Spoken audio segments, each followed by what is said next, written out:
What is? And it's annoying that I'm just trying to computer stuff. Nah, I gotcha. Just computer stuff. I could explain it, but it's just like, who cares? Yeah. Just computer stuff. However, that will be solved tomorrow. Oh, new computer? New computer tomorrow, boy. You getting the Mac Mini? I know you were talking about it. I am indeed. That's what I got, man. I've been doing pretty good with it. Yeah, I'm kind of excited because like the laptop has just been kind of you shouldn't be heating up while you're looking at the internet. It's just you shouldn't be that hot. I know there's going to be a little bit of warmth and whatever, but no. Eventually, you just got to be like, all right, we got to do something else here. And I just like the last thing I want is for it to, and I feel like it would just kind of crap out like in the middle of a show or something. But I also, it's like it's an 8-year-old computer, so it's a lot tougher to do things if you want to like edit video and stuff. It's a lot more difficult to do that stuff now. So like, I mean, that's the situation I was in. I had like a 9-year-old computer, I think, before I upgraded. Yeah. So I'm like, okay, we're gonna upgrade to the M2, and I jumped up to all the RAM and all that crap, but not like I didn't spec out full hard drive because that is wasting money. But RAM, however, you need that RAM, boy. Yeah, I got a pretty mid-level model, but I've been happy with it.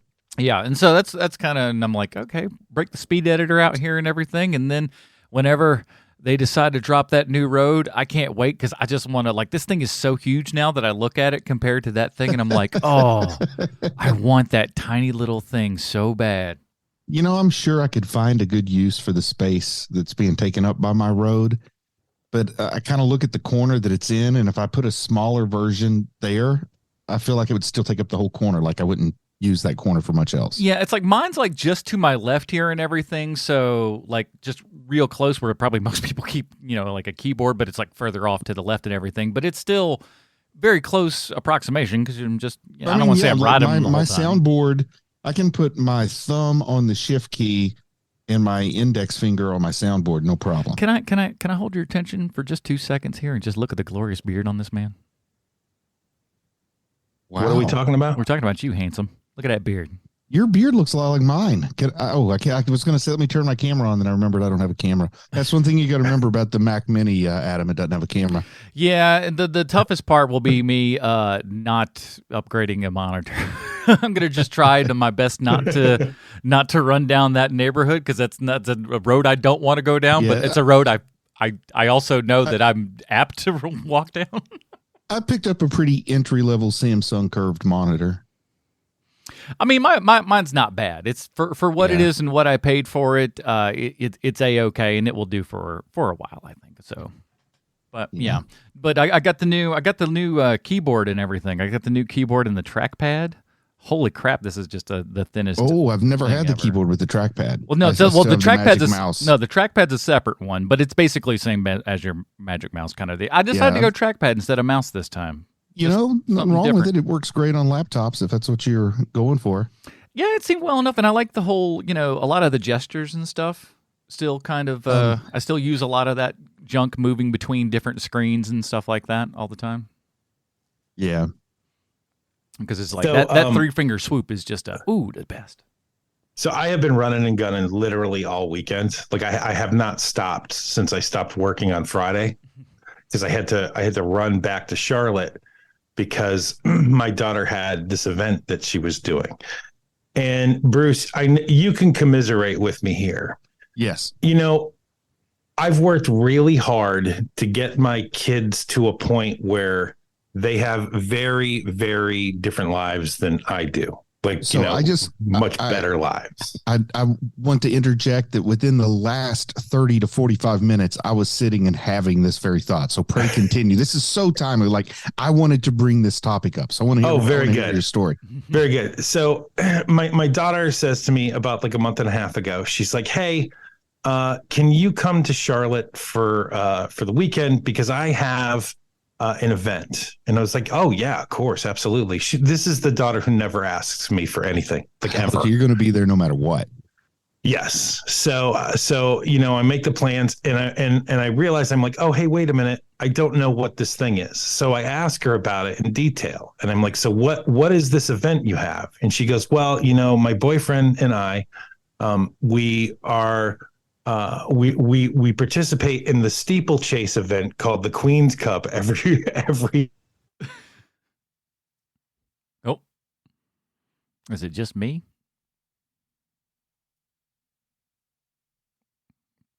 Uh-oh. It may just be me.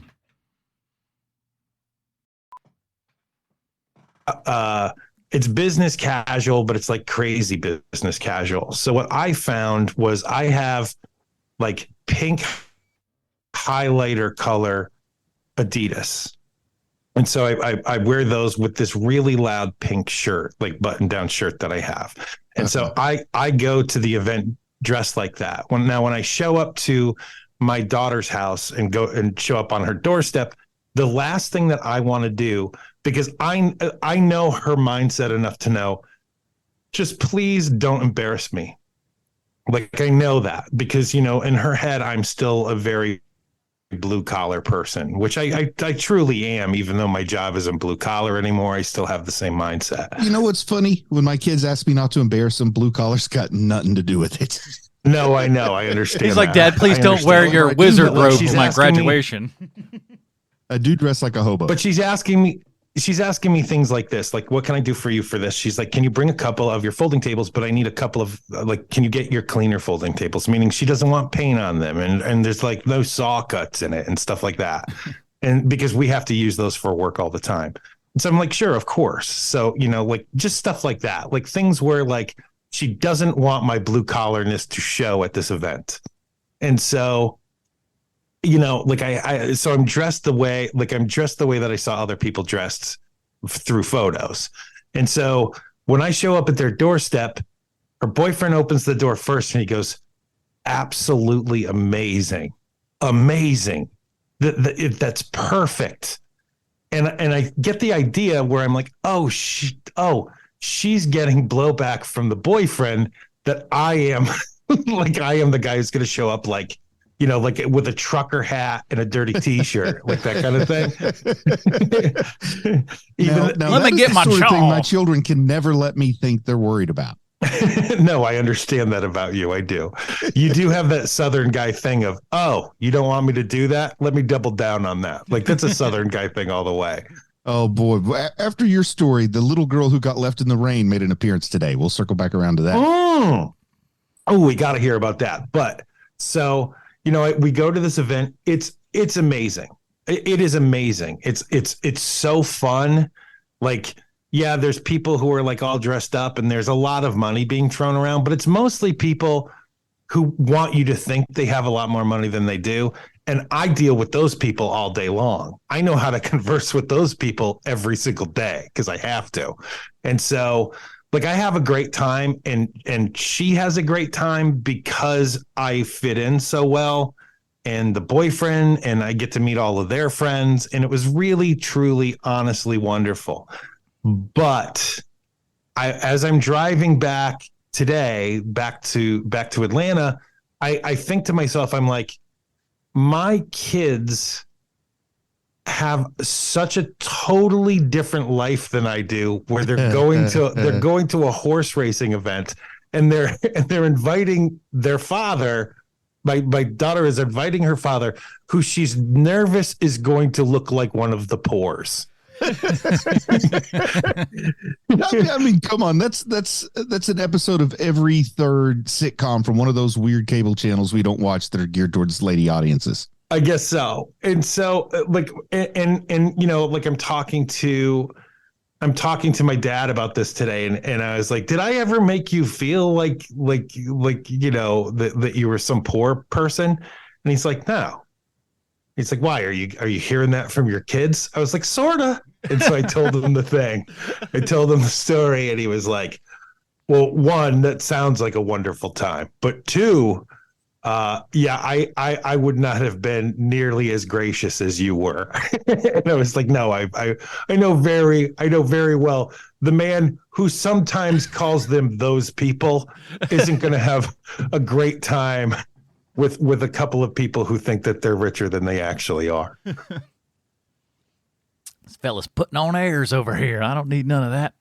Yeah. So you got to tell me the kid you left out in the raid story. Oh man. So yeah. The story that is now on its third week, but I think it's almost come to an end, because I talked to her mom. Right. Yeah. You said that last week. And got to know her older sister well. Well, she's finally at the show today, and she happens to sit like a row in front of me at the show. And I'm like, okay, this is going to be weird. Mm-hmm. And then, of course, two of the boys involved, my son and his friend Charlie, are sitting a row behind me because for some reason they don't want to sit next to me. What? Yeah, so I'm like, say, hi there. I'm sorry about leaving you out in the rain. I talked to your mom and stuff, so next time it's okay. She's like, I probably wouldn't have gotten in your car anyway. And she just turned around and sat down. And I was like, did I just get mean girled? Did I just get mean girled? So, you sure did. So I'm like, okay, so the two boys that her and her friend are obviously here to torture are sitting behind me, and they're sitting in front of me. So I thought, you know what? I stood up and said, Amelia, if you're looking, they're right back here. I don't know if you saw where they're sitting at. Boys, there she is. And then I sat down. So I was like, maybe I ended up winning. I don't know, but I think that the story's come to an end. Congratulations. You just got the best of a 12-year-old girl. Yeah. Excellent job. Girl. You showed them. Here's the funny story, though. Like, there's more stories behind this little girl that got left in the rain. Because when my wife told her older sister, who's like 16, 17 in my daughter's class, she said, you know what? I think she needed to be humbled. And after meeting the little girl, I get why the sister's saying it, because the older sister, is just your sweet, all-American, high school, 16, 17-year-old, awkward, braces, little too skinny, whatever. You know what I mean? Just your standard high school experience. I don't know, like, if the family feeds them out of different refrigerators or what, but her little sister is kind of like a 12-year-old Christina Hendricks. Oh, wow. So I understand why the two little boys there's no hope for them. Yeah, sometimes you just go like, well, I get that kid. Their life will be absolutely as miserable as she wants it to be. Yep. But anyway, hopefully I brought an end to all that. Man, that's amazing. I had to turn off my ringing phone there. I think you guys heard that for a second. Yes, which keeps the streak alive. It was like, her friends are great. Like, they're like, my daughter she doesn't like anybody, which means that she's very popular. She's one of those kids where, like, she's not mean spirited, but she doesn't like anybody either. Like, she likes like 4 people, and I just happen to be one of those people, so I'm one of the lucky ones. Thank goodness, Yeah, no kidding. And and there's 3 other people at this thing that she really likes a lot. And so she had probably what I would consider to be one of her best days. And so it was really fun to be around because she was actually smiling, which she doesn't always do. And she was being very gracious, which she isn't always gracious. And it was just a really great time, even though it started so weird for me, where it's like, my dirty, poor dad is going to show up. And so I need him to not look dirty and poor today. Honestly, as afraid as they are of me embarrassing them, it's really their mom that they try to dodge, because they know I'm doing it on purpose. Sure. And like, at least I understand the boundaries of the game. But with mom, it is 100% like, the world will end if I don't get this kiss on the lips in front of all your friends. That's awesome. That's awesome. That is awesome. Why would you do this to your poor mother? But, it was just, though, today, sitting at the show, thinking about a few things, and like, Silas has had some trouble with school, but he's doing like great in other ways. And one thing that we could potentially do is maybe have him go to a school for the arts, like boarding school, that kind of thing. Like, we have the ability to do that. So we're kind of thinking about, is that what is best for him long term or not? So we kind of got some of that debate going on, and I'm just sitting there thinking, like, my any debate with me when it came to school was like, am I gonna eat the free school breakfast, or am I just going to do without because it's kind of nasty? Like, that was about it. So it is just kind of nice to be in that situation where we can do some things differently. But I don't know, that I knew that I wanted to give my children a better childhood than I did. But then again, that's setting the bar so low that would probably be criminal if they're life was not better than mine at their age. Sure. So it was kind of like, that's a pretty easy one to succeed at. What with the 21st century and all? Yeah, it was a really great weekend. Oh, and then my daughter keeps saying to me towards the end of the day, she's like, "Are you coming over to the house after? You coming over to the house after?" And I can tell something's up. I was like, "Sure." And so I'm like getting myself ready for whatever it is she's going to say to me. And I know that in her head she thinks it's good news because, it's just the way she's asking me the question, "Are you coming over to the house later?" And so I'm like, "Okay, well, I need to get ready, And so I drive over to the house and she's like, "So I got you already. I already got you your Father's Day and birthday present." And so I'm like, "Okay, great. So it's not anywhere near where I thought you were going to be with it." So all right. No announcements made of any kind. Already my gift is way better. Yeah, exactly. Woo, thank Christ. Yes. And I know her enough to know that's not that she's pregnant, because that's not going to be a thing. But like, I'm like concerned like that she's going to get married, like something like that. Like big decisions, Right. Like huge life altering decision. But no, heck, our kids are old enough where they could have really bad news about their health or something now with a meeting like that. The way she was asking me was more like, "I am about to tell you some really great news," kind of a thing. Good. Yeah. So I get to the house. She goes, "So I got you your birthday and your Father's Day present." I was like, "Great." And keep in mind, like, for many, many years, like what that means for her is like, I made this painting for you, which is great because she is a really great artist. She really is. Although she would tell you that she is a doodler. Yeah, so anyway, that's what the good ones do. No one looks at their art and just goes like, "This is fabulous." They just go like, "It's all right." It's true. You are right. And so, and like, keep in mind, I'm ready for it. Like, I'm like, "Yes, awesome. I think I even know where I'm going to hang it." Like that kind of thing. Like, I'm thinking like that. She comes out from around the corner. She's got a PS5 in her hands. What? Ooh. Yeah. Holy moly. Brand new in the box, still in the box, never opened PS5. My word. And I was like, "Why? Why did you get me this? Like, this gift is so extravagant. Like, why would you buy me this?" And she's like, "Well, you need to keep in mind that this is sort of kind of a gift for us as well, because Jesse, her boyfriend, and we want to start playing video games with you online." That's awesome. Oh, that is the best thing ever. It really was. Like, she could not have possibly gotten me something greater. And I am so excited for it. Yeah. And she said to me, she's like, "Look, I know that time is an issue with you," which she's not wrong. Time has been an issue for me with her since she was little. So like, it's never like, time is never like a great thing for me. And she's like, "So when you have the time, I need you to set this up and I need you to get this game and this game and this game." And I'm like, done. Man, I'm so happy for you. I cannot wait, man. Like, it is the best gift she could have possibly given me. Now, the first at least week, you have to go into, "I'm an old man and don't know how video games work." Just keep asking all the questions, just stuff that you do know the answer to, but keep asking them in game as if you have. This is the first time seeing video games almost as a whole. Just like this is a foreign thing to you.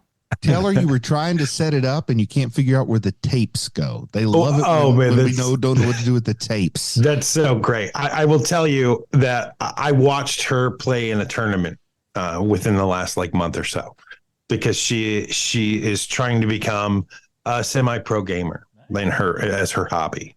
Instead of doing podcasts like we do, she wants to be a semi-pro gamer. Yeah. And so I'm watching her online play. And she's in Discord, which she has to teach me how to do. And so I get up on Discord so I can listen to her and her friends talking back and forth. And I'm on the Discord server with them. And finally Megan says, "I know it's killing you. Go ahead, start talking." So I was like,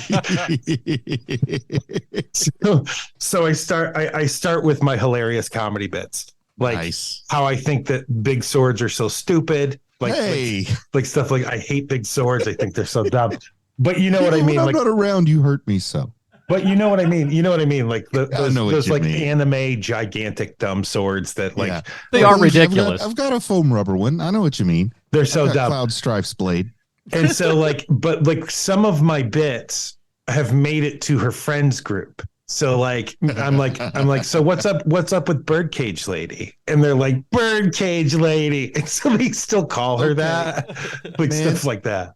So nothing makes your young adult, teenage to young adult daughter more annoyed than when her friends kind of like you. Yes. Well, you would have been correct about this a couple of years ago. Yeah. Well, I'm still dealing with the high schooler. Right. I mean, my oldest daughter is 25 now. So like, she's adult enough now where she isn't like, she wants her friends to like me. Gotcha. And me to like her friends.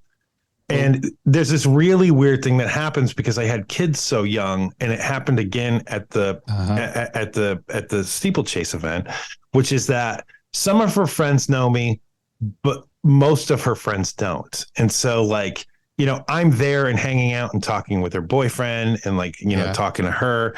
And so people are like, who is that guy? Like her friends would be like, who is that guy? And I would hear out of the corner of my ear, that's Sweet Chelsea from the internet. I would hear them go. I would hear either Jesse or my daughter say, "That's Megan's dad," or that's my dad. And every single time they would go, "Really?" And then every single time the next line was always the same, which is, I know he doesn't look like a dad, but trust me, he's dad, and he is like full-time actual dad. He's not, like cool dad. And so like over the course of because we were there for, we were close to 10 hours there, like 8-10 hours. But so by the end, everyone would be like, I didn't see it at first. But then, I start looking at you and your daughter, and like the mannerisms are the same. And even though you don't look exactly like, like you're from the same family, you start seeing it after a while. I was like, yeah, we always get that. The other daughter is the one who looks more like me. And it was such a wonderful day. It was such a great day. I really needed it because work has been a bugaboo. So it was so fun. Man, I've got great dad stories. We just want to go ahead and go into Dinger Zone because I can tell a couple more dad talks because we're getting close to Mother's Day. So let's focus on fathers. Yeah, screw them moms. What'd they ever do except for, that whole...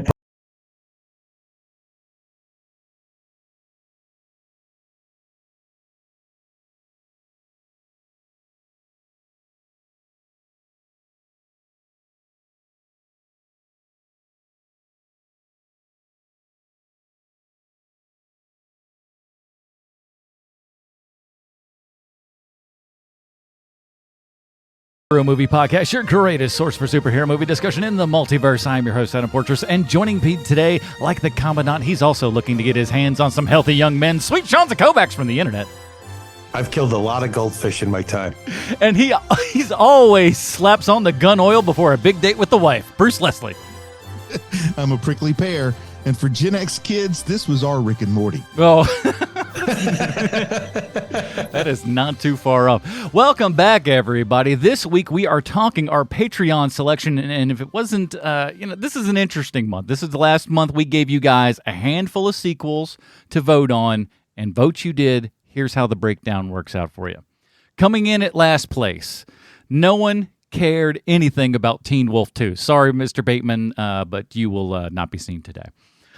Coming in at third place here, we got RoboCop 2, which interestingly was pointed out that we have done RoboCop 1, but it was a lost episode, unfortunately. Oh, yeah. Because during COVID, yeah, we had an Heck, oopsie that wouldn't be doodle. a bad one to revisit just for the heck of it someday. So you never know. But actually, no, I'm sorry. That was number 2.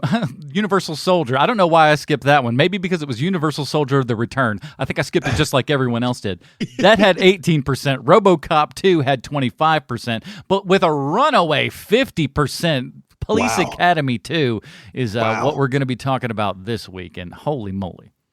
We got that. So I would say a big thank you to those people that support us at patreon.com/HMP. Again, those people, they get to vote on what we watch. You get pre-show, post-show, Dinger Zone, and, we really appreciate that. I do want to also, right now, shout out some of our supporters who have podcasts that you guys should definitely check out as well, okay?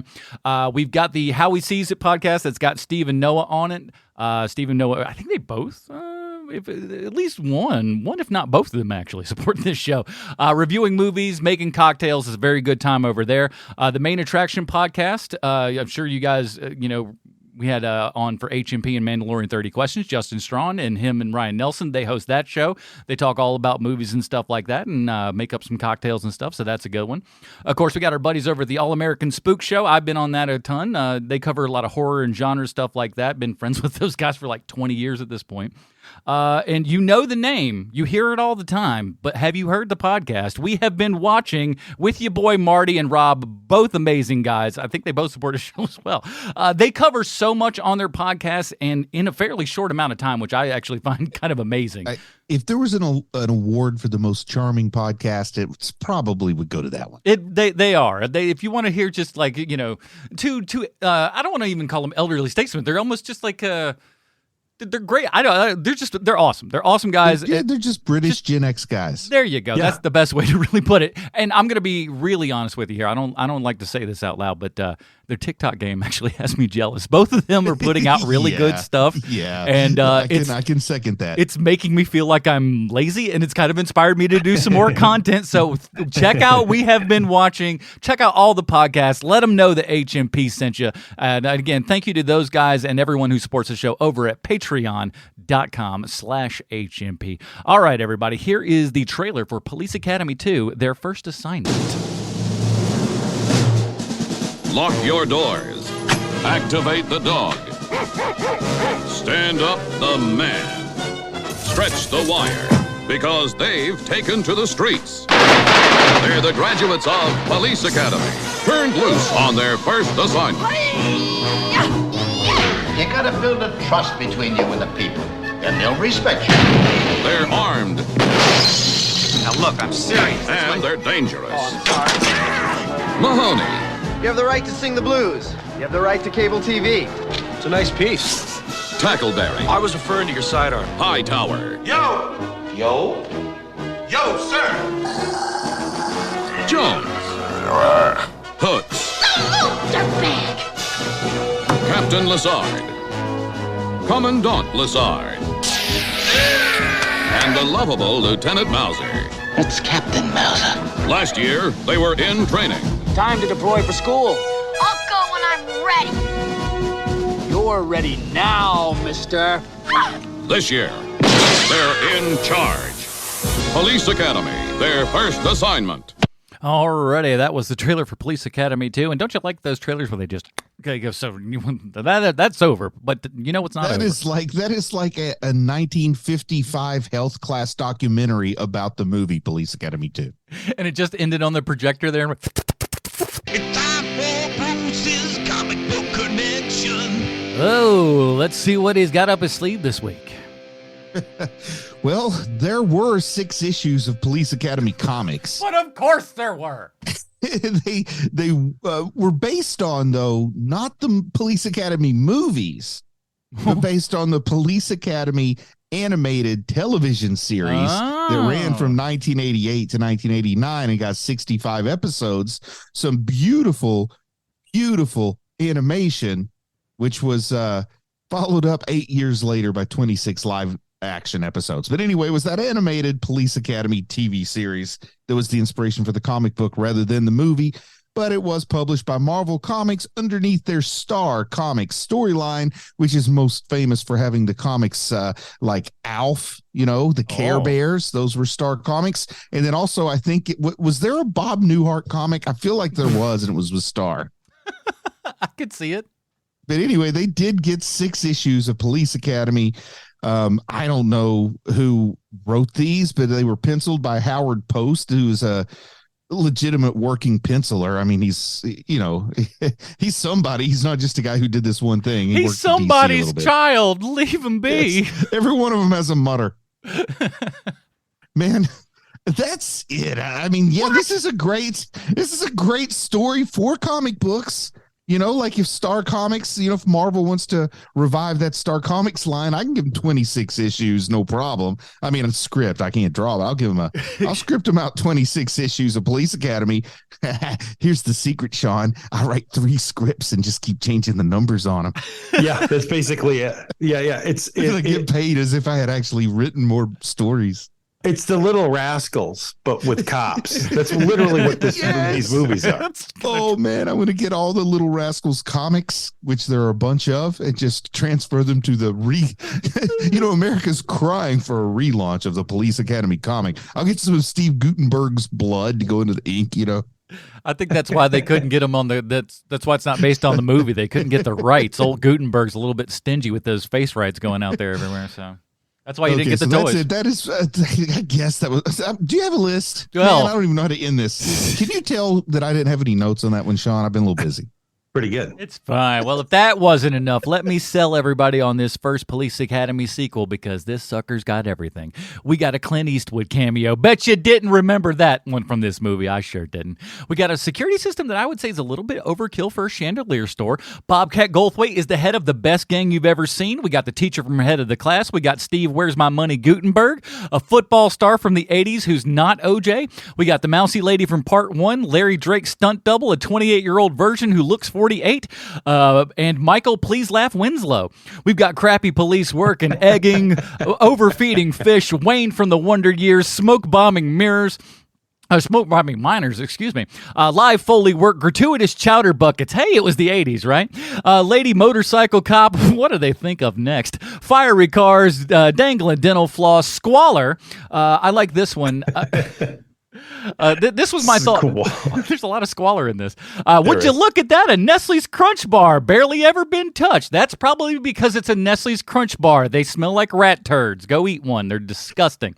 We got a shootout at version of Chris Penn. That's very true. I wanted to put that in here, but I didn't know how many people would get that. Shootout at the lamp store, supermarket sweep for aluminum foil and deodorant spray, tackleberry virginity talk, dog fetch humor, car hood humor, rubber glove humor, tactical humor, goldfish humor. We got the old shampoo switcheroo, wigwear and the punk aesthetic. I think that was a band name I wanted to put together.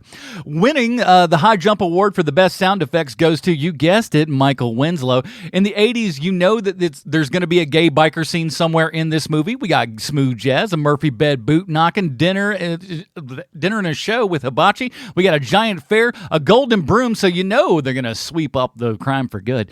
We got the family that psychs together, stays together, special appearance from Mr. Microphone, going undercover, sound effects, the most useful deterrent against crime, ADR galore, and where you been, Hooks? It's almost as if we've forgotten about your character altogether. And that in a monster truck wedding, this movie's got everything. Mm-hmm. I just got to say, and then we can roll into this because I know that you awesomely stepped up and did the job of making the notes there. But I do want to say they're like so prescient because at the time they made this, they're like, we just need something to be Tackleberry's personality because we don't know what a real personality is. We just give people things. Yes. So they made him a gun nut way before a gun nut is now like such an appropriate character, like way more appropriate now than it was then. This movie is so prescient. We're going to go into how it predicted the future over and over again. Man, it kind of does. I mean, honestly, it does. Not lying. Yeah. And there's also a bunch of stuff about this movie where you're like, oh, right. 80s comedy. Right. Totally forgot. So there's a lot of stuff where you're like, what was your we talked a little bit about it, off air and everything, but what are you guys' experiences with Police Academy, the series as a whole, and specifically this movie as well? When I said this was my pickle, Rick, I mean, Police Academy, Top Secret was ahead of Police Academy in terms of those, but it's probably Top Secret. Then the Police Academy franchise as a whole lifts it above Airplane with me. But Police Academy was definitely the thing that instead of having personalities, me and my friends could just quote Police Academy at each other. And it was serious. I mean, I seriously can tell you which is the best and when to stop watching. And I know which character development you don't care about and which you do. It's amazing. I've seen Michael Winslow perform live. That's how dedicated I am. That's pretty dedicated. I mean, he did come to Huntington. It wasn't like I had to go anywhere, but still, I had to get out of bed and go. Hey, listen, when you're Michael Winslow, you go to where the action is. You know what I'm saying? And that's Huntington, West Virginia. It was a very fun show. Yes, I mean, he is delivering on what you want from a Michael Winslow show. For sure. Yeah, you buy a Michael Winslow ticket, you know what you're in for when you go. So yeah. I think it's reached the point where I firmly believe it doesn't have to be Michael Winslow to do the show, but you know what? His name gets the crowd there. Yeah. For me, I watched 1, 2, and 3 of Police Academy, and I watched maybe like the first 10 minutes. Is the one word Spade is in it? Is that 4? You're talking about David Spade? Yeah. I don't recall him. 4 Citizens on Patrol, which some will argue maybe the best Police Academy movie. What's the one where the 2 guys get their heads shaved at the beginning of the movie? That's the first one. Well, that's the first one, but Spade is in. Well, there's one with Spade later. Yeah, I don't think it's in Citizens on Patrol, which once again, Citizens on Patrol, probably the best Police Academy movie, which is pretty high praise. So, but it's funny because when you watch these movies, right? Like the first one, they put a lot of money into that one. I mean, I know now it's kind of cheap looking, but there is a far more money in the first Police Academy movie than there is even in the second one. Oh, for sure. There's so little money on this. Right. It is ridiculous. Number 4 is where David Spade shows up. I thought it was 4. Yeah. Well, the first one I think made about as much money as all the sequels combined. It would make sense. It's the best one. So like, this was one of those movies where, as a kid, I thought it was really funny. But the older I got, the less funny Police Academy got. It's sort of like the way that I was towards The Little Rascals and like Three Stooges. Like it was the same on that same level. Now, I will say this in Police Academy's defense, but it's not necessarily a compliment, but it ages exactly like I remembered it. Like I would say that it ages well in that it was exactly how I remembered, which isn't always the case. We'll get started here in a second, but I saw Police Academy 2 in the movie theater as a little kid. And then I watched it today. And those are the 2 times I've watched Police Academy 2. I think, because in 1984, I was 2, and then in 1985, when Police Academy 2 comes out, I am 3, so I'm not watching most of anything at that point. Sure. But it's funny that you mentioned it, Bruce, because in a big way, I was brought about to Police Academy very much from that cartoon. Wow. I was the kid. Yeah, so you're the one, exactly. The only one. No, but see, the 80s were a weird place because they would make cartoons from R-rated products like Rambo and RoboCop. I mean, and I watched those shows. I loved them. They were really great, and it was just like they advertised Red these Shoe to Diaries animated hour. Yeah, that was a special one. That was the Adult Swim, I think, it was first program. But I was just I'd known a lot from the cartoon and everything, and obviously had seen the first movie, and obviously, you catch a little bit here and there. Those in the Charlotte area, WJCY was playing A Police Academy almost all the time. You just turn it on and flip on a Saturday. There's one of these Police Academy sequels streaming at some point, and I feel like I saw bits and pieces of them there, but I don't know that I've really seen much outside of the first one, to be quite honest. Me and my friends played Police Academy a lot, and we're talking. We're 10 years old. It's not like little kids playing Police Academy. So we were playing Police Academy just as violently as we would play pro wrestling or like Star Wars or superheroes. Uh-huh.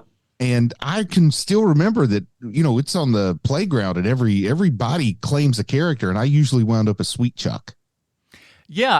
Am I wrong? Was this the first Sweet Chuck? It is the first Sweet Chuck. Okay, because that's what I thought. Sweet Chuck. Is this the first Zed, or did Zed show up briefly? No, this is the first Zed also. Now, that was my next question, because I obviously knew he was in. There's always a star in my mind because of this role. Yes, this is what made him incredibly famous, this movie. But I always, I knew he was in the other one, like as a cop and everything. So when I saw him show up in this one, I thought it would almost be like they would put a badge on him by the end. I really was thinking that was going to happen. That's when it comes around in part 4. That's why Citizens on Patrol is the best of the Police Academy films, because all these people come full circle. Yeah. So let's get started. Oh, I'm sorry. I was started, but just not in order. So we open on the man who we will eventually know as Sweet Chuck closing up his antique shop. And we start getting the thing that every movie in the 80s seems to have, where everyone, everywhere, always thinks they're going to be robbed and murdered. So we see him setting alarms and setting huge fat deadbolts on doors, and there's even a robot dog. So shout out and sky point to our boy Chomps, because Sweet Chuck is closing up the shop for the night. He gets about 20 steps away from his door, and a gang that looks like it just finished its American tour of Cats rolls up on him, and their leader is none other than one of the most talented comedians that everyone seems to forget is funny, Bobcat Goldthwait. He and his gang rob Sweet Chuck of $8, and Bobcat can't believe he only has $8. And Sweet Chuck says, business is slow. Have either of you guys ever seen Bobcat perform stand-up? I've never seen him live. It is so defeating, and here's why. He is an amazing stand-up comic. I've seen him at various stages of his career perform stand-up. He is an amazing stand-up comic. The reason why it's so defeating is because he hates it. He even says it from stage how much he hates performing stand-up comedy. I've heard him talk about that, but he has to do it. And he is amazing at it. He is so funny.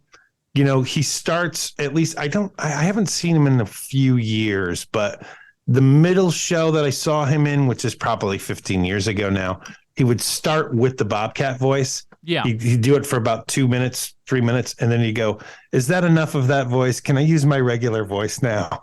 And I got to say, as a kid, I 100% just bought into it. Like with pro wrestling, I believe the Iron Sheik was exactly who he said he was. And I believe this is Bob Goldthwait's voice when I was a kid. I actually have not seen Bobcat do stand-up, but I've actually seen him talk. Believe it or not, we went to like an early screening in Charlotte of Call Me Lucky, his documentary about Barry Crimmins, and it was great. He showed up and kind of talked and everything, and it was pretty sweet. He was a nice guy. So settle this for me, guys, because you're the two guys whose opinions I trust the most on this. Is Bob Goldthwait's character here in Police Academy 2 the reason Zed's dead, baby? In Quentin without a doubt. Movie. There's no way that it's not. Because I've had people that don't believe me. They think I'm just being a stupid Bruce. No, it's totally from this. Oh my gosh, I'm writing this down. Stupid Bruce is the next T-shirt idea.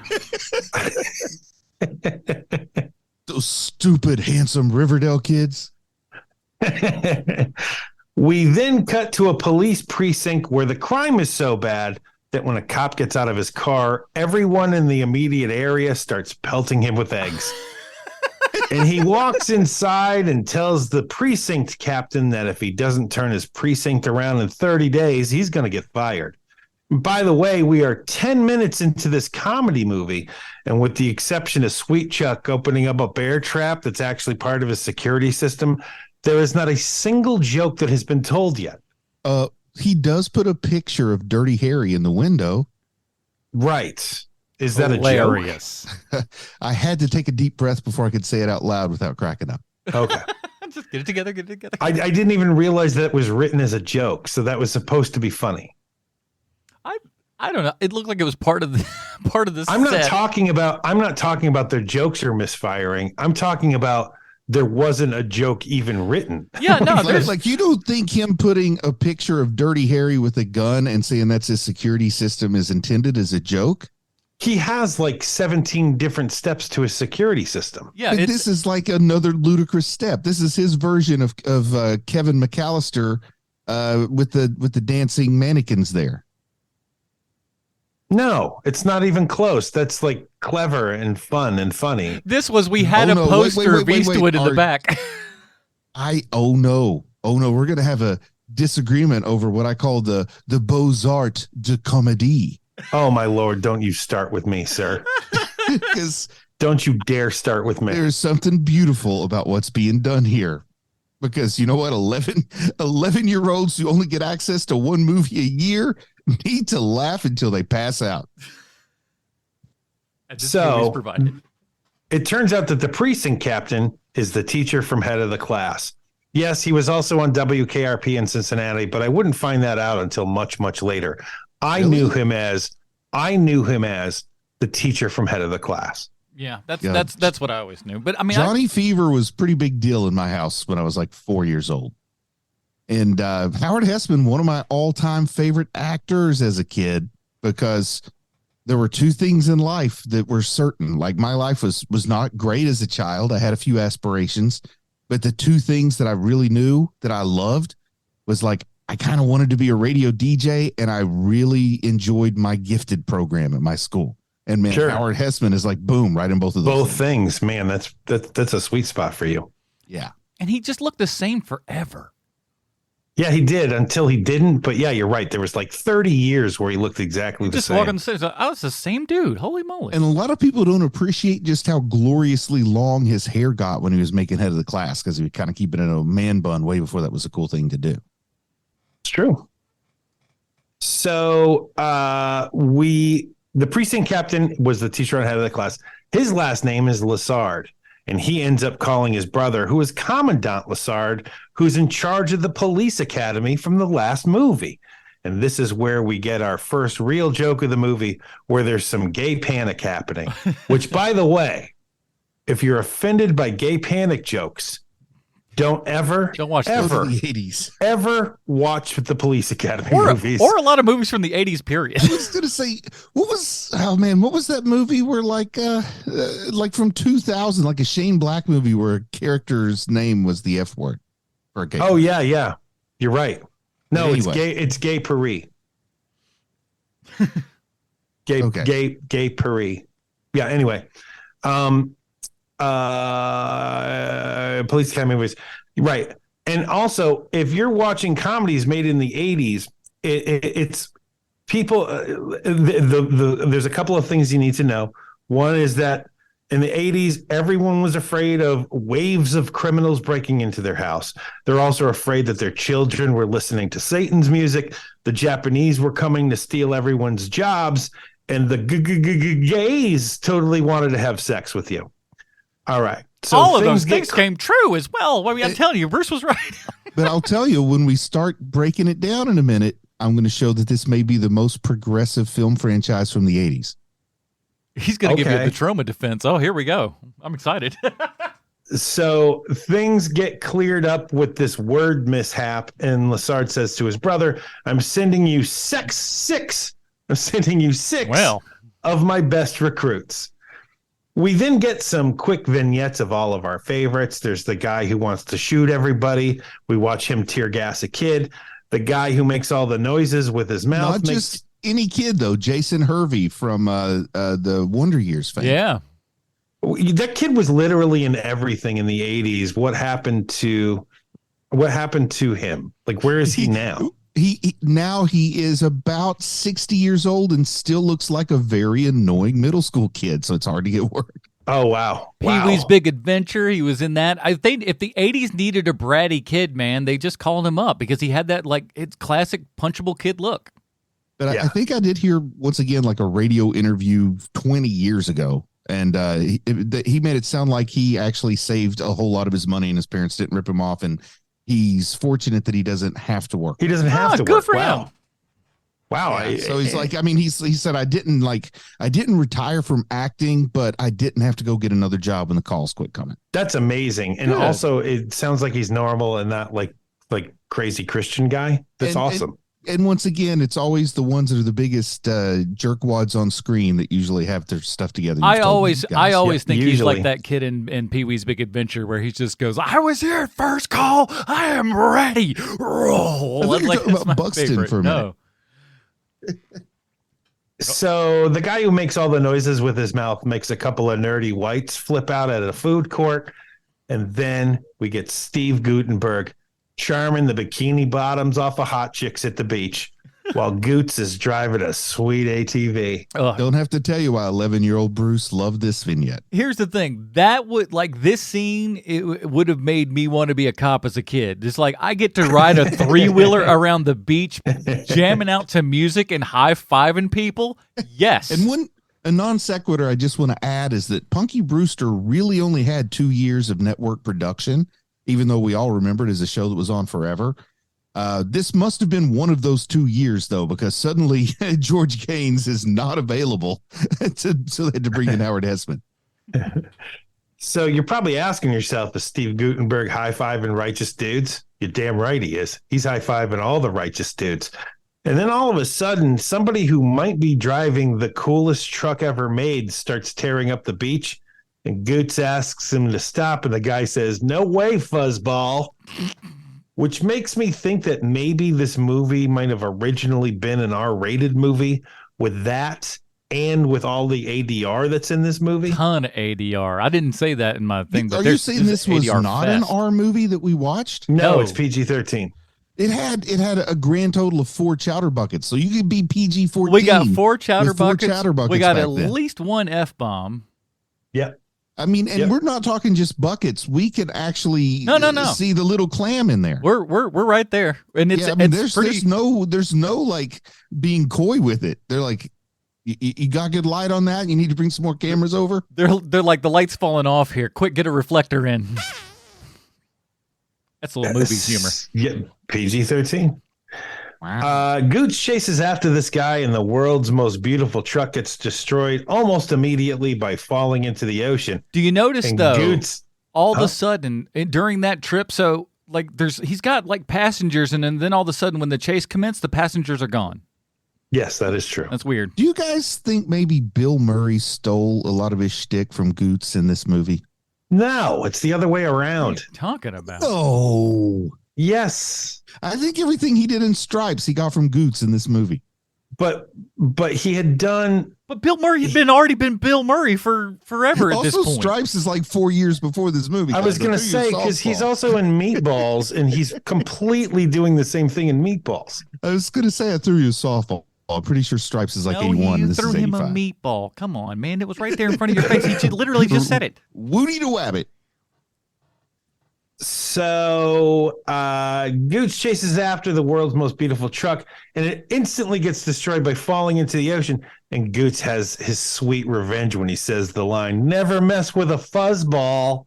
Woo! Got him.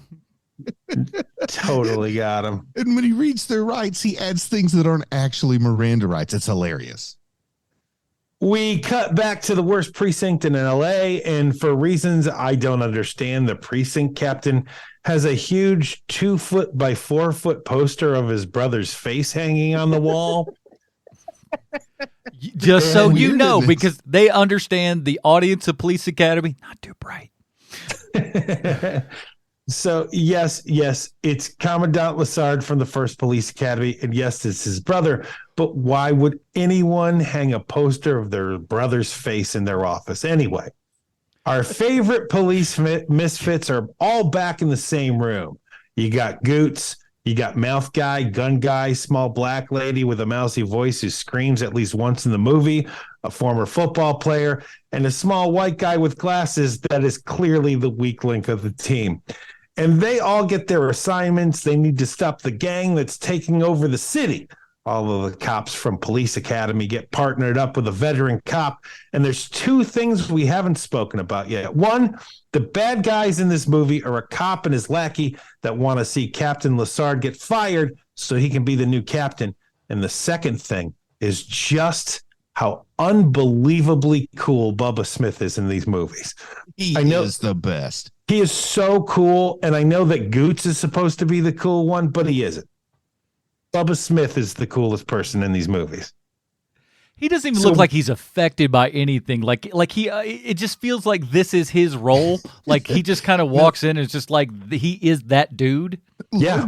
Low bar again. But the best moment of pure acting in this movie comes from Bubba Smith when he kind of adjusts his tie as all the leather daddies are staring at him. It's like, oh my! I really believed he was having this moment of like, I'm flattered and uncomfortable. And considering a new experience, like all of those things are on his face. No, 100%. It's everything. It's all the emotions. We cut to a seamstress played by a very, very young Julie Brown, and she is immediately not the downtown one, by the way. The other not the one with literally no talent. That was the good one who looking. dated Vanilla Ice. What are you talking about here? I'm on the XM all the time, just saying words. Yeah. That's what she does. The funny Julie Brown, the good Julie Brown, the one who's like creative and smart and writes movies and jokes and is great. Anyway, she is immediately sexually assaulted by the Goots, and Mouth Guy starts screwing with the veteran cop he was assigned to. Gun Guy meets his partner, and can you believe it? It's a girl. A pretty girl. Can we break something down for just a moment? Please. It's a short little breakdown. I don't want to derail you. But what was in it for the Goots with the whole balloon gag? Like what does he consider a victory scenario? What does that look like in his balloon in the crotch gambit? I think we saw it. I think that's it. It was in his. Was the full extent of what he was aiming for was just to annoy a woman. Yeah, and maybe get a laugh he's out. Being funny and charming. Yeah, he's getting a laugh out of it. No, like I think we've all known people. So he's not because I got to tell you, 11-year-old Bruce imprinted on me, and no opinions have changed. I still think he believes if he convinces her that that's his real anatomy, that she'll go out with him. But eventually he's going to have to come clean and she's going to be disappointed. So you're better off as just friends if it's going to be like that. That's not at all what the reality of even that scene is. But here, you want to know what's even the intelligence of the characters in the scene aren't that. You do understand that, right? 12-year-old Bruce? Maybe now I do, but back then I really, I really thought that was what I needed to do to get a girlfriend. Oh boy. This almost sounds like a Dick Van Dyke episode. Fast forward 12 years, finally somebody took the balloon away and I got my first date.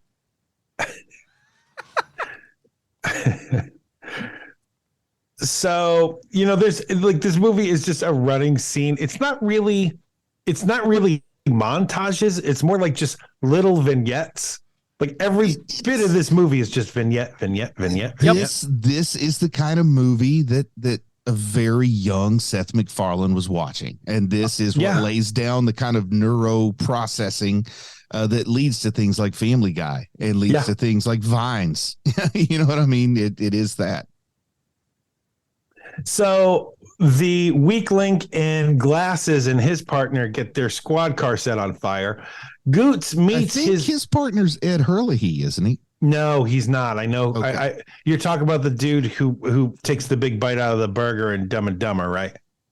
Well, I'm just talking about Ed Hurley, who's in I don't the know movie who Ed as Hurley. Officer Dooley. I don't know who that is. Okay. Well, maybe I don't either then. Who are you speaking to? Officer. Who are you speaking to? Who's Officer Dooley? I don't know what any of these things are. Yeah, what is that? Hey, you derailed this train. Put it back on course. Who is that? You know the really old racist fat cop? You're going to have to narrow it down. Narrow that's a great joke. Winslow's partner is Ed Hurley. I was thinking he was teamed up with the other guy, but he was Michael Winslow's partner. Oh, it's like, listen, boy, as long as you do this. But he was like an old radio personality, like in the 50s. So I thought you guys might know Ed Hurley. No. Man. Okay. So all Ed Hurley things aside, we will move on. So he was Francis's father in Pee Wee's Big Adventure. That's okay. Thank you. Now we get it. Now we give a crap. Works. Congratulations. That's how you do it. You know, he did local radio in the 50s. No one knows What? that. Oh, he's What? Pee Wee. He's Buxton's Ed dad. Hurley. Okay, jeez Louise, man. Hey, he used to do narrated commercials this- for. He used to be the spokesman for crackers in the 30s. He did the first newsreels that told America that Japan had bombed Pearl Harbor. So Man, see, and we are so stupid that we didn't know that, Bruce. I'm sorry. Man, I am really dumb that I didn't know that. I feel terrible right now. He was in Hannah and Her Sisters. Hannah. That's how you have to say it that way.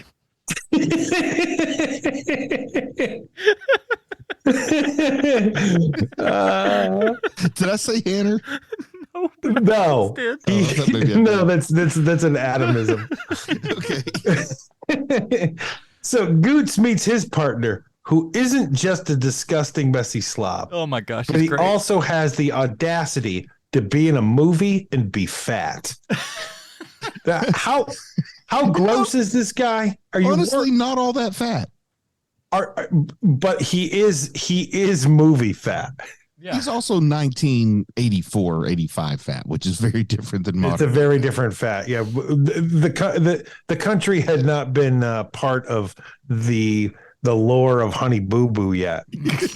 No Mama Junes to be seen. None yet. So, how gross is this fat, disgusting slob? Here's how disgusting he is.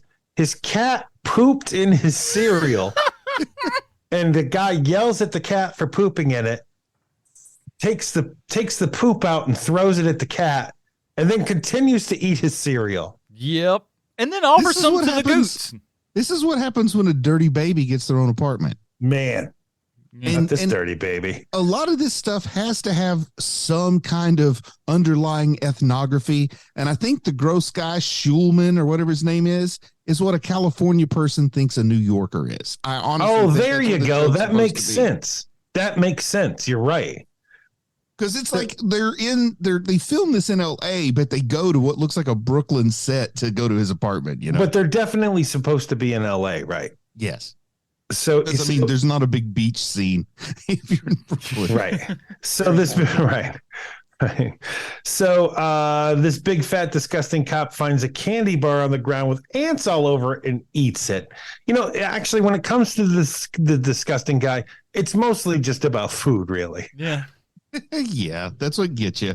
I mean, you get a little bit of the nasty house he lives in, and then from there, it's really just eating candy bars off the ground. Right, it's the only move. It's just disgusting. All that said, though, of the quote unquote veteran cops that have all been set up with, he's the only one who's cool.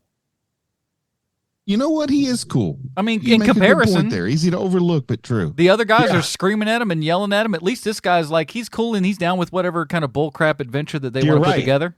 You're right. And because he's with the Goots, like you really do think like oh, this guy's probably going to be along for the ride forever. Yeah, just like the weak link with glasses guy who's like in every Police Academy movie, because what else does he have to do? Even though he's not good in the movies even. Okay, anyway, so we cut to an alley where two kids are throwing around a football when two guys who look like they just got an audition for a musical about biker gangs show up and start roughing them up.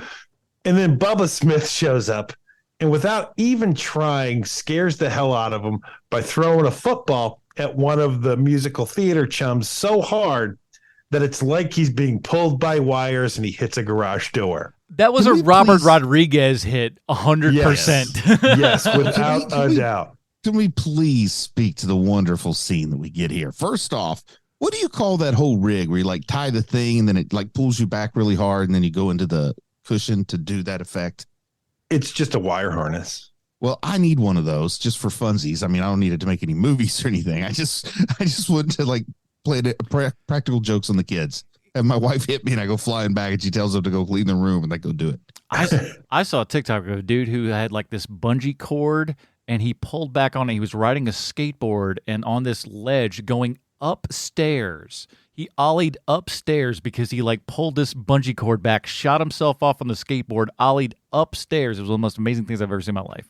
That's really cool. I was just how did he get that fast? Because they don't quite show the launch. They just show him ollieing up like 10 stairs. And you're like, how in the hell is this possible? And then you see that he launched himself. And you're like, that's badass. Could I just tie the rope to my daughter's car and have her hit the gas? Oh, yeah. I've seen Back to the Future. You can definitely do that. You can definitely do. You won't have the same results, but you can definitely do that. It'll be quick. You don't want to rain on my parade, do you? Okay, so this scene in the alleyway. Yeah.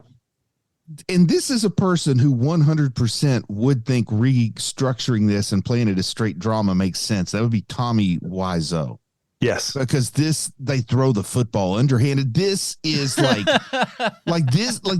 it's supposed to be played as drama, but it is the exact same performances. Costuming is so close to one another. The set almost looks the same because it's just another crummy, just really setty looking set. It's bad. Yes. Yeah, it's bad. And I think, man, I'm watching because I just happened to be re-listening to the audiobook of The Disaster Artist. So I've got Tommy Wiseau in my mind again, and I see this, and I think this has to be like his inspiration for that weird football scene. I wish they were all in tuxes. That'd have been hilarious. I don't think that man had ever watched a movie before he made one. No. He'd just come to this planet when he produced that gem. You're taking me apart. Right.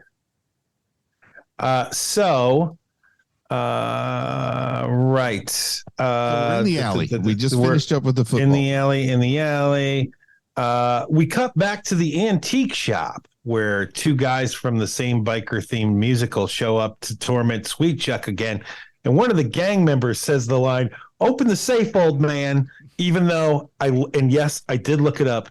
Tim Kazurinsky was 35 years old when he made this movie. but, very ancient to me at the time.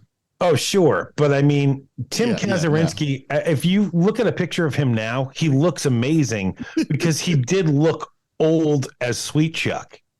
Yeah. Well, the design on his kind of costume and everything is good because it does. It belies a much older age for sure. Yes.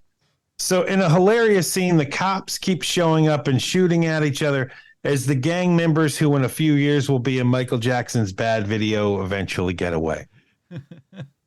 We cut to a grocery store where Bobcat and his gang are terrorizing that grocery store. And Bobcat is so awesome in this movie. Bobcat is far better than this movie deserves.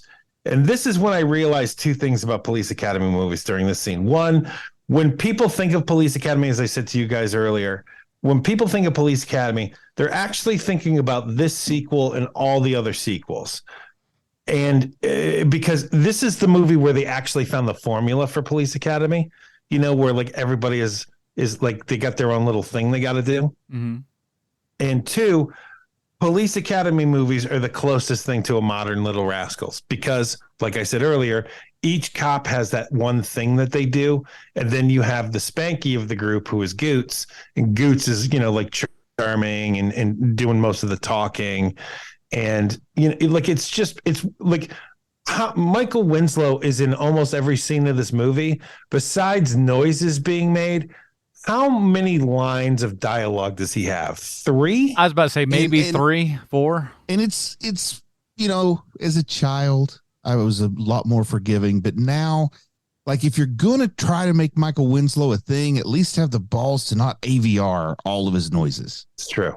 Because that kind of bugged me. That's like, what's the point then? Like anybody could be doing that. Well, also the fun part is that you really have to suspend a lot of disbelief because there's a lot of implied throwing of voices with a lot of the stuff that he does. Because it's like, I mean, think back to the first one when they do the little intercom thing. If someone is in a room doing that, it's gonna like you're standing right beside this man. You don't hear that coming out of this man's face. And ridiculous. I know people were impressed in 1984, but be honest with me, Adam. Let's say by 1994, didn't you know people who could make sound effects as good or better than Winslow? Like I think It's he not- could it's only not- be famous for the time he became famous. But it's not just about that. It's about the amount of noises he can make, right? Yeah. Like that's kind of the thing with him is that everybody can do one or two Michael Winslow things. It's the fact that Michael Winslow, I mean, look, he's been doing the same thing for 40 years now, but like he has probably 30 sound effect noises that he can do just with his mouth that are he's the best at doing it. Yeah. And that's a lot. And he's better That's a now lot. too. Well, I don't know about now, but he got better than where he was when this movie was made. I should say it that way. Mhm. Like this isn't peak Winslow sound making either. I mean, at least he's made a thing out of something and gone quite a career out of it. If we're quite honest with ourselves, and still continuing to tour and on it to this very day. And I don't mean to dump on the guy because the guy is incredibly, incredibly nice. And he's been incredibly nice to me in the past. Like, I think that when you are Michael Winslow, and this is what you do, then you keep giving the people what they expect from a Michael Winslow show. Yeah, if You he don't showed do up the and thing doing where you're Mark like, you know what, Maron's I'm gonna change it up. A night of jazz standards with Michael Winslow. Well, what I'm talking about is like when Gallagher got tired of hitting things hitting watermelons with a gigantic mallet, like he's like, I'm going to get political about this. And it was, like, no one is here to get your skew on politics, Gallagher. Smash that watermelon. I mean, it's the classic story of a guy that gets booked for stand-up shows doing something other than stand-up that thinks he's a stand-up after a while. Right. The permanent corporate stand-up. Yeah. Right. Exactly. That's the perfect way to put it.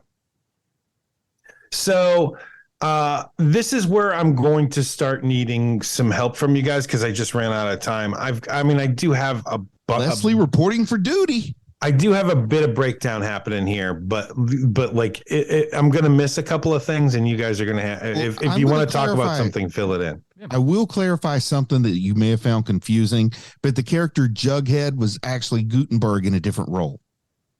Okay. Oh my God, this movie makes so much more sense now. It's like I had to watch Tenet 5 times before I got it. It's like this is the same thing.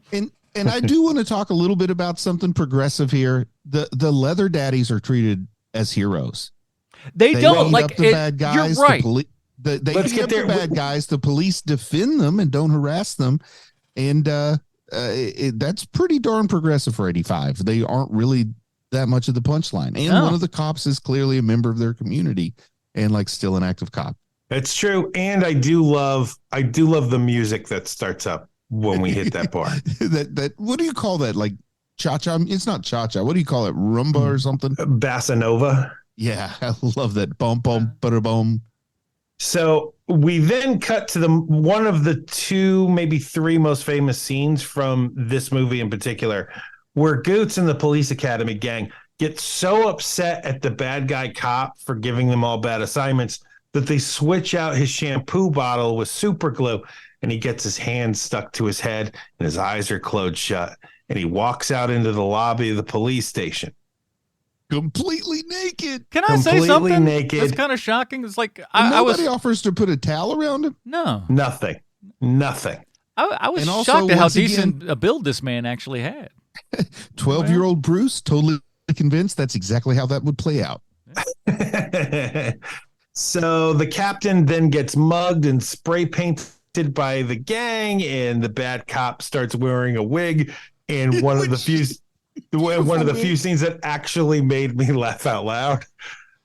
Really great setup for that scene. Like watching him with that wig on was he plays it. The actor plays it so well.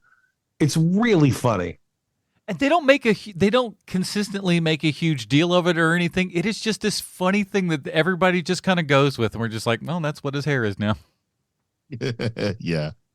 So after the captain gets basically lynched by the gang, the cops start to rally. They start arresting people. They're slowly getting better at their job. The cops who make sounds with his mouth pretends that he's in an overdub martial arts movie. And here's the thing about this, right? He pretends he's in an overdub martial arts movie. And I didn't realize this until I watched this today, that this is the scene that comedians would be ripping off Oh yeah. for the next 25 years. Michael Winslow is the guy who did this that everyone does. 100%. And it is literally like I don't know how famous this movie is at this point, but this is the thing that everyone stole from for. I mean, there's people who made an entire movie career screen. Like there's people who there's comedians who made an entire movie based on this joke. See, that is what's amazing to me is, yes, this is very, very uninspired, broad humor. It's got a cutaway style. It's like they just took all the rough edges off of Kentucky Fried Movie and found a way to make it work. Right. But it's still so influential, man. There's so many people of a certain age that this was all they had that summer to laugh at. Yeah, this is literally the thing that launched 1,000 ships. This scene.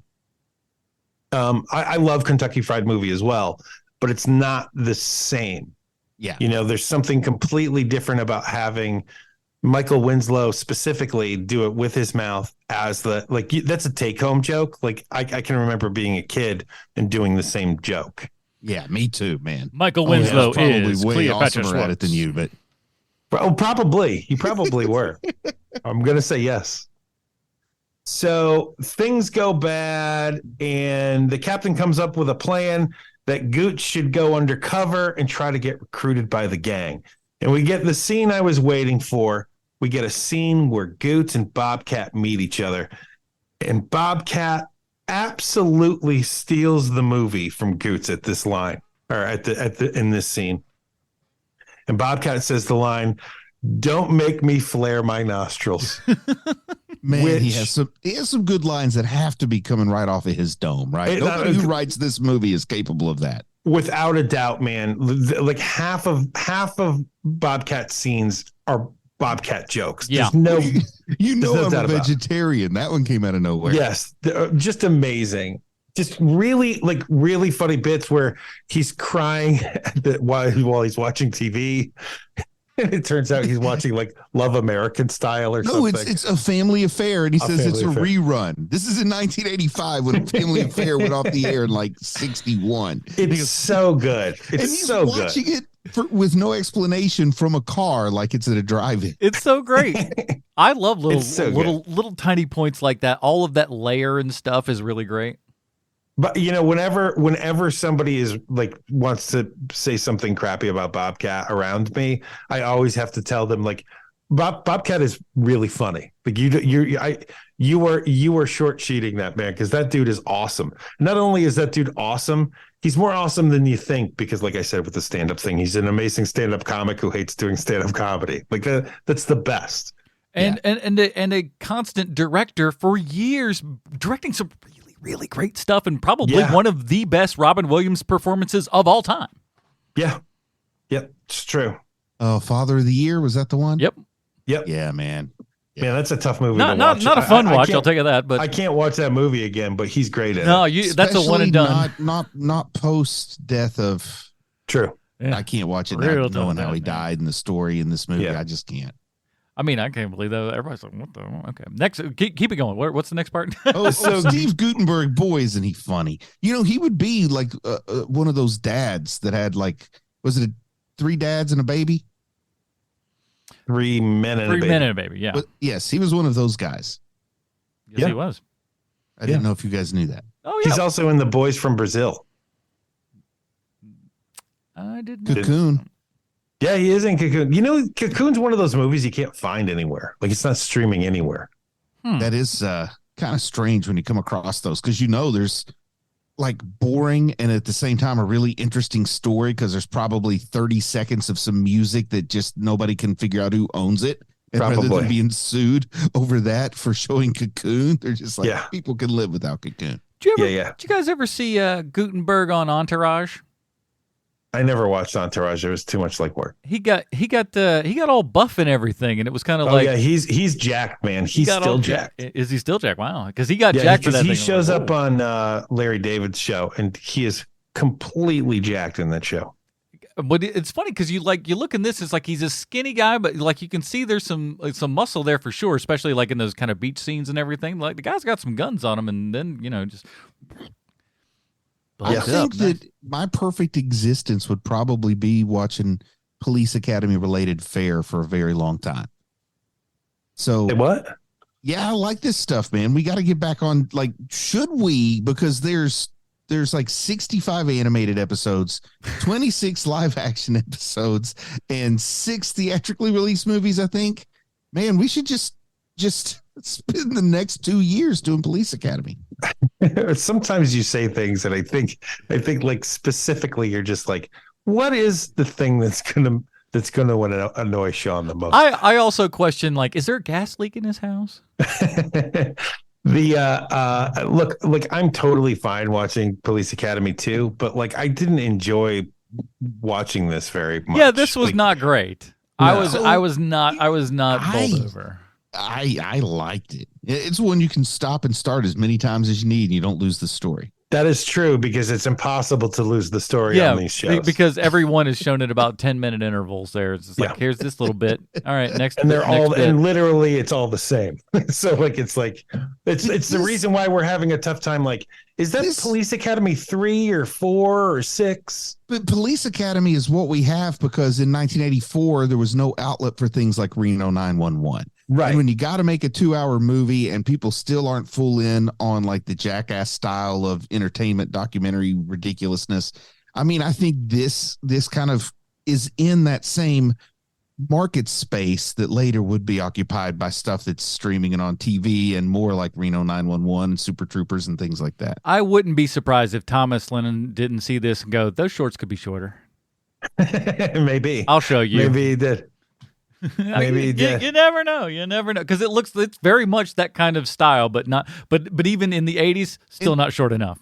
And I feel like J.J. Abrams or somebody of his ilk, like I'm not saying him specifically, I'm just saying somebody who feels like they're on that level and directs with that style, has done the two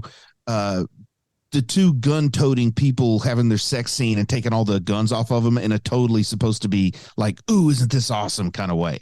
Like I think this scene did it first, and it's also been mimicked a lot. I think there's a lot of cool stuff here. Yeah, I agree. And the shot in the dark. Come on now. So Goots eventually gets found out by Bobcat, and the rest of his buddies are at the precinct, or the rest of his buddies at the precinct are called in to save Goots.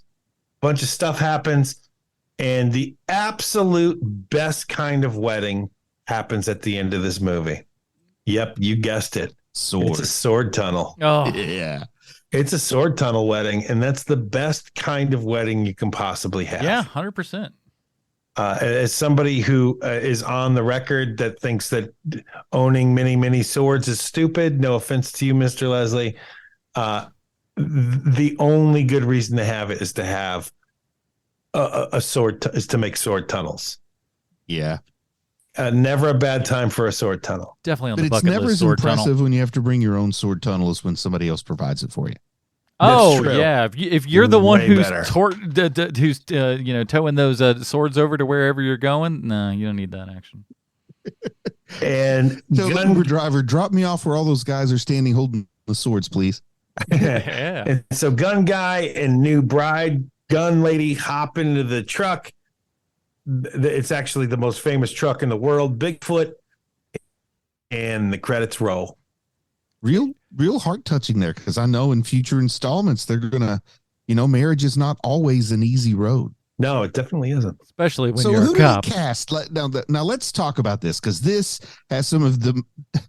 This has like when people say one-dimensional character, and you say, what does that mean? You say, do you have an hour and 35 minutes? Because I got a little movie to show you here. Because I can show you 6 very unidentifiable characters from anything of their actual characteristics. So we are going to recast this, man, real quick, super fast, because, this is what people listen to us for.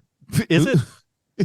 Who do you cast in these roles now? Like, who is the sound effect guy? Well, there's only really one important role to nail, which is the Gutenberg role, right? And so, to replace Goots, actually, you make Goots the new commandant. That's a done deal. Yep. You don't even have to think twice about that. That's the only person. And you have Winslow make an appearance. Hollywood's putting some money behind it. There's one guy, they're making the first phone call. Now, he may not say yes, but your Mahoney is Mr. Ryan Reynolds. No. You need you need to make it a somebody of color. Well, for Mahoney? Yes. Okay.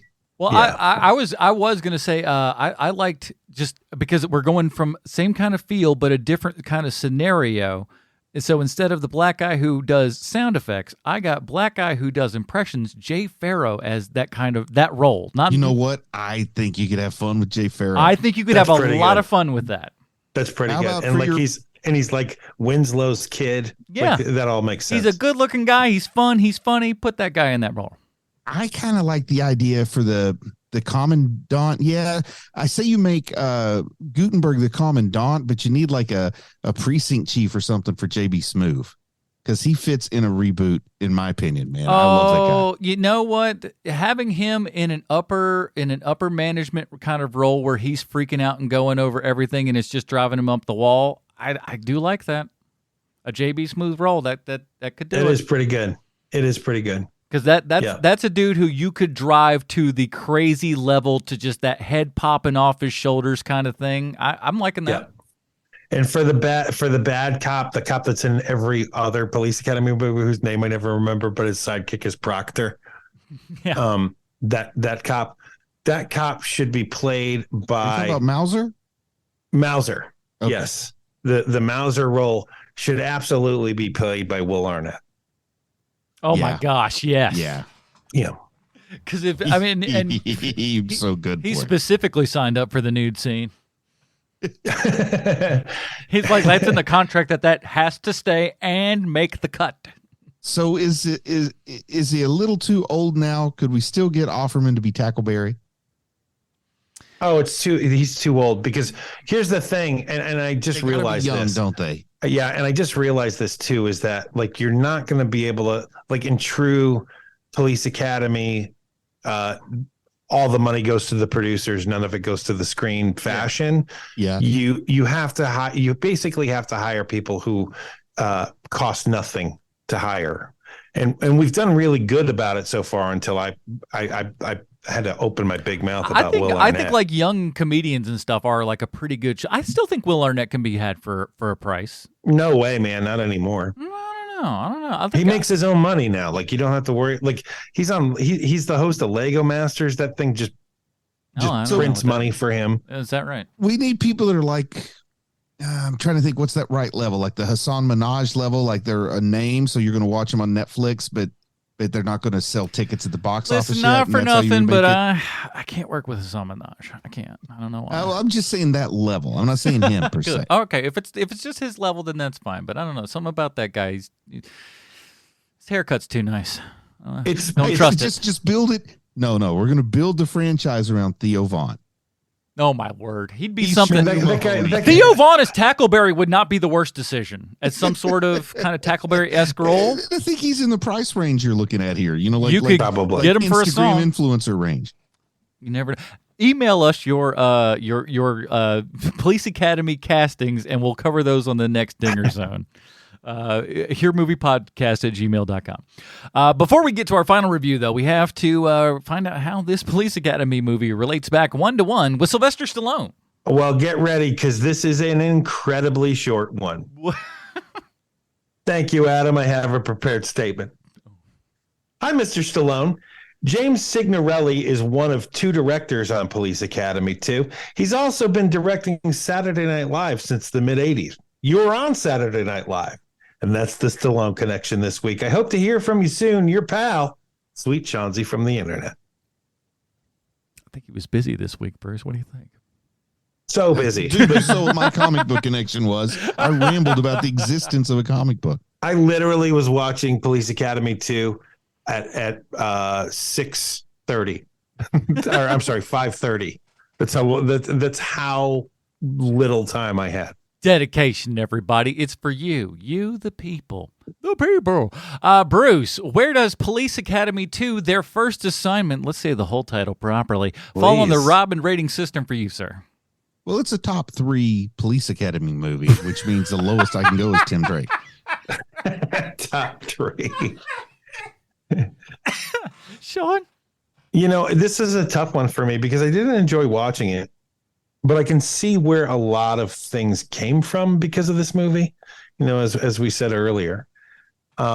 And as smarmy as I think Gutenberg can be in this movie, because he can be super smarmy, and I know he's supposed to be like funny and charming. I think when you live in the era of Ryan Reynolds, who's built a career out of smarmy, like you just notice it so fast in an older movie like this, that man, I think I got to give it a really like the lowest of Damian Wayans I possibly can, because it's not unwatchable. It's just not amazing.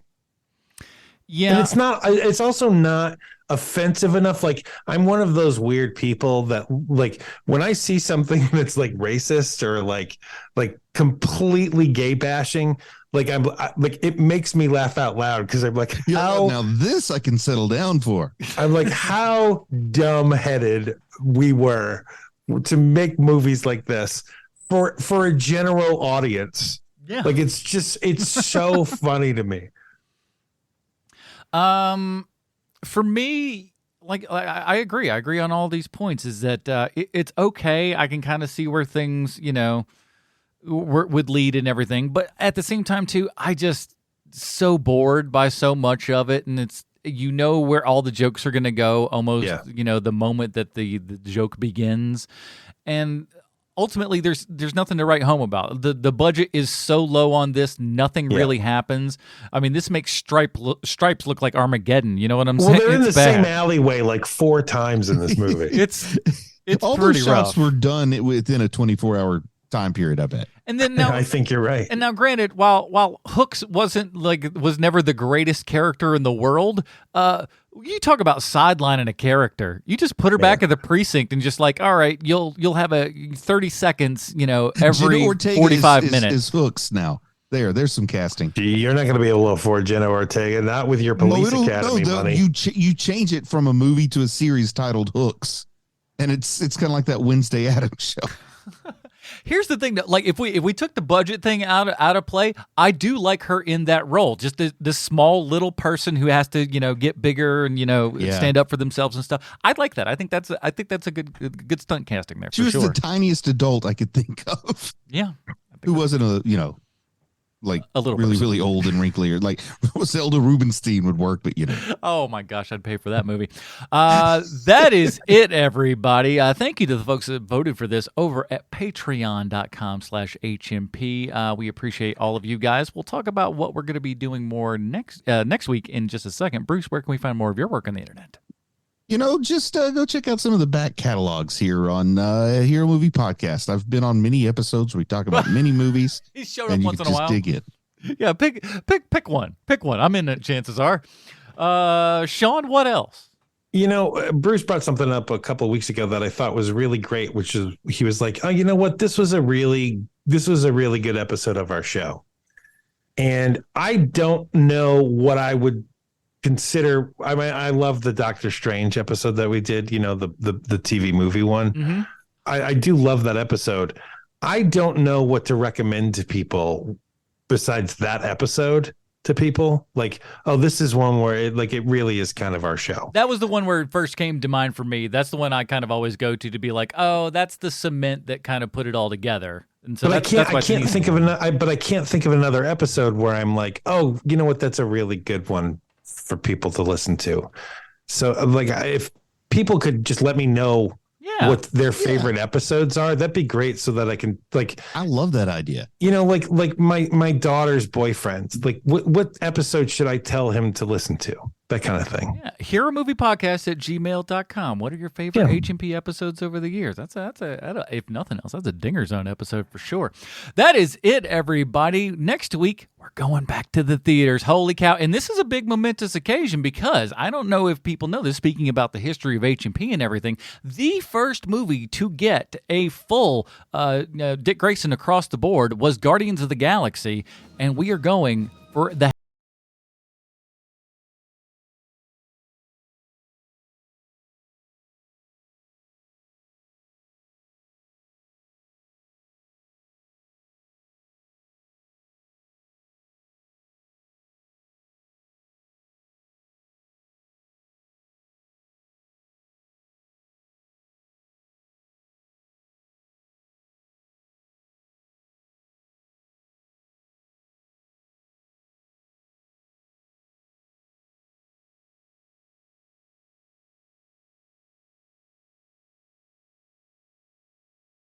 Did anybody make notes for this week?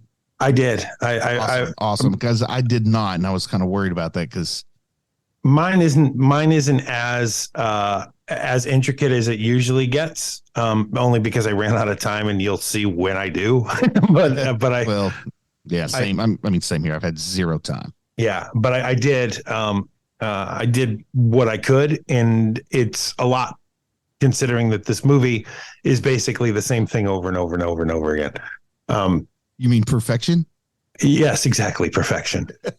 Adam.